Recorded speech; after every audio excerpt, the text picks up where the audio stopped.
ganyan. You know, this is modeling. Mga paandar na rampa sa kalsada. Nakahahawang tawa. At ang kanyang lakas maka-feel good quotes. Paano makatulong tayo sa ekonomiya ng Pilipinas? Yan nga ang trademark ng viral videos ng 32-year-old Filipino model at online sensation na si Maria Sofia Love. Yan si Sofia, isang fierce na model tulad nito. Yeah, I want everyone to turn their head 360 degree. Anumang lugar, oras at pagkakataon, game na game siyang gumawa ng selfie videos. Para na akong nasa ibang bansa. Pak, pak, pak. Ganun. Pero ano nga bang inspirasyon niya sa likod ng mga hit video na ito? Oh my God, I'm here sa Pilipinas. Back to back sa ekonomiya. I'm looking for Rhea. Where's Rhea? Hi, Rhea! Is that you? It's Maria Sofia Oh my Love in the God! Philippines! Mamaya tuturuan mo ako paano gumawa ng viral video, Sige. I'll do that. Wait, Sofia, parang nasa starstruck naman ako. Kasi nakita ko lang yung video mo, nasa London ka. Ngayon, nandito ka na sa kalye ng Kaya Pilipinas. nga, gusto ko mag-modeling. Kami modeling. Oh, sige, paano Okay, yan? back. Okay, let's go Back, modeling. Back. Modeling, tumatawid kami.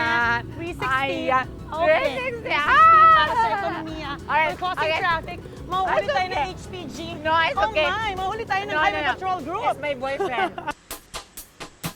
At bago kami mag 360 degree selfie video ni Sofia, abay syempre dapat daw bongga ang damit niya. Kaya naman dinala ko siya sa isang boutique. Pak na pak. Pak, ang ganda. Gusto mo na tong place na to, Oh, Sofia? ito na. I'm happy Pasado na. na ba? Bago pa man maging modelo si Sofia, alam niyo bang nag-aral din siya ng kursong fashion design dito sa Pinas? I think I have a very good fashion sense. Since I was younger, every guesting you see, talagang maganda yung mga damit ko because I have a good definition of fashion. Dahil sa hilig sa fashion, taong 2007, pinasok na rin ni Sofia ang pagiging ramp and print model para sa iba't ibang clothing companies sa ibang bansa gaya ng Hong Kong at Macau. At nito lamang Hunyo, habang nakadestino siya sa London para sa trabaho, kumalat ang kanyang pack na selfie videos.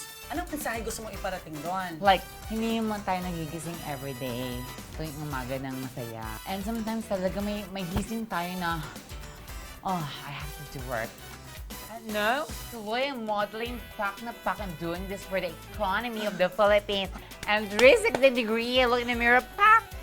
Yeah. Maria Sofia Love, this is for you. Maging ang mga celebrities natin na inspire ng ituloy ang modeling.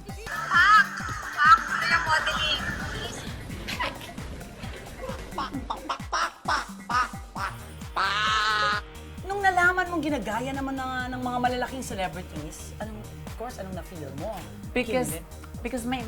my dearest love, if you have good intention, talagang it will go viral. That's one. Sa gitna ng aming kwentuhan, mukhang may napusuan na si Sofia na damit para sa aming selfie vid. Ayan. Wow! Pak na pak. Ang ganda-ganda pa ng gown nito. Bagay na bagay. Pak. Bago raw ma-achieve ni Sofia ang kanyang mala Barbie doll na katawan, sumailalim muna siya sa isang sex reassignment surgery noong siya'y 23 years old pa lang. Well, of course I did surgery. It's a lot of money. Yeah. Yeah, I had to work hard for that. Nagtrabaho ko. And this is me now. Saan mo ginawa? Talent in Philippines. Wow, Sofia! Party dress naman after Oh the my princess God! gown. Pak na pak. 360. Pak! Ganyan. Hello, Miss Ganda Rhea. naman. Hi. Hello. Do you like my outfit? Of course, after nung Ayan. princess gown mo kanina na puting-puti, ito naman pinili mo. Ayan, Gold, gintong-ginto. Because I'm a golden girl. Oo, ang ganda. Sa murang edad, suportado raw si Sofia ng pamilya niya sa kanyang mga pangarap sa buhay. Kabilang na riyan ang desisyon niya na maging isang transgender. You know, Miss Rhea, nalaman ko na talagang isa akong special when I was 4 years old. 4 na taon. Pero hindi ko alam kung anong tawag sa akin. Kala ko si Darna or sino pa yan. Pero hindi ka talaga nakarinig sa magulang mo na Hindi, mahal Dapat nila. ganito, Ang dapat swerte-swerte ko, mahal talaga nila ako. And I'd like to take this opportunity na sana, kung ano man po anak ninyo, tao po sila and tanggapin nyo sila as tao. Saka na po tayo maghusga pag nasa langit na tayo kasi nandun po talagang hearing. Kaya naman sa pamamagitan daw ng kanyang videos, hangad daw ni Sofia na makapagbigay ng confidence sa kanyang mga kapwa. Kailangan na to. What makes me sad is oppressed people. Sa buhay mo, naranasan mo na rin ba yun? No. But I've seen it. Nakita ko. And you feel for them.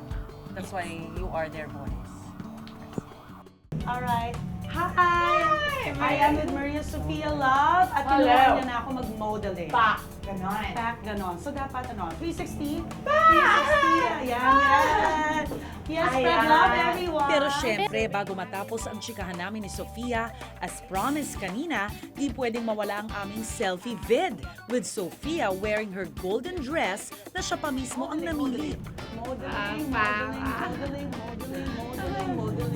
Thank you guys. Bye. Sabi nga ng kasabihan, you can't please everyone. Kaya naman okay lang daw kay Sofia kung may likers at haters siya. Ang mensaheng dala raw ng kanyang mga video, magpakatotoo ka sa iyong sarili. Anong aral ng tunay na buhay ni Maria Sofia Love? Be loved. Be magical. Be who you are.